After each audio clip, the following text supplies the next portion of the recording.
What's going on, guys? Today we're going to be looking at the P0700 code on a 99 Chrysler Cirrus LXI. It's a 2.5 liter. And if we look at the most common fixes, maybe, for this code, we get a output shaft speed sensor.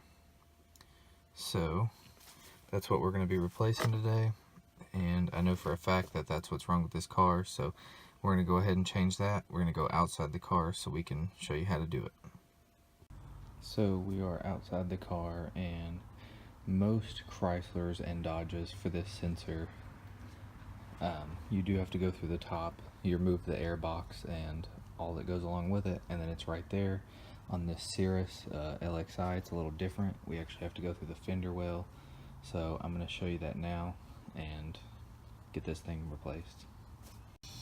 Okay, we are on the passenger side of the truck, or the car. Sorry about the autofocus, it is all out of whack. But you have to take the inner fender shield out, which is super easy. Instead of pull tabs, they actually have twist tabs that go in those little squares right there. You just twist them and they pull out. The sensor is right there. That's the one we're going for. It is good to have a flashlight, and autofocus, but you just reach your hand through and it's right here.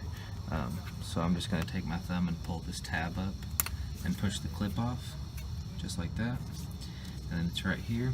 And then what you're going to need is a 1-inch boxed in wrench. A lot of people use a socket, but you can't get a socket in here. There's some lines behind there, the AC lines. So we're just going to get this and we're going to turn it, and then it'll come out.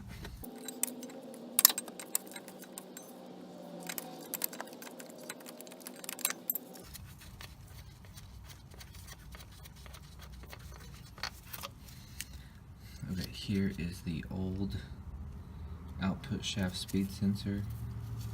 It's actually got some stuff caked on the top of it there, so I have tested this and it is bad, so we're going to put the new one in right now.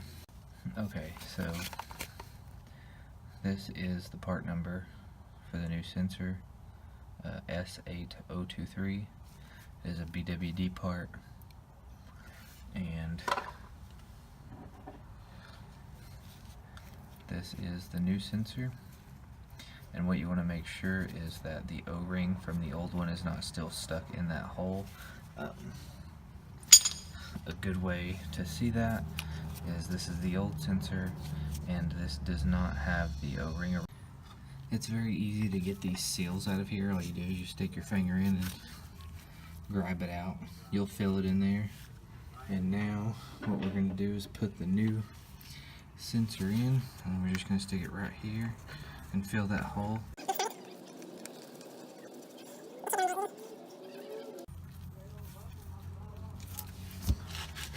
Okay, now that we got it hand tight, we're just going to turn it a couple more little turns with the wrench, and then you just plug it in, and then you're done. You put the fender well back on and you'll be good to go. Thanks for watching.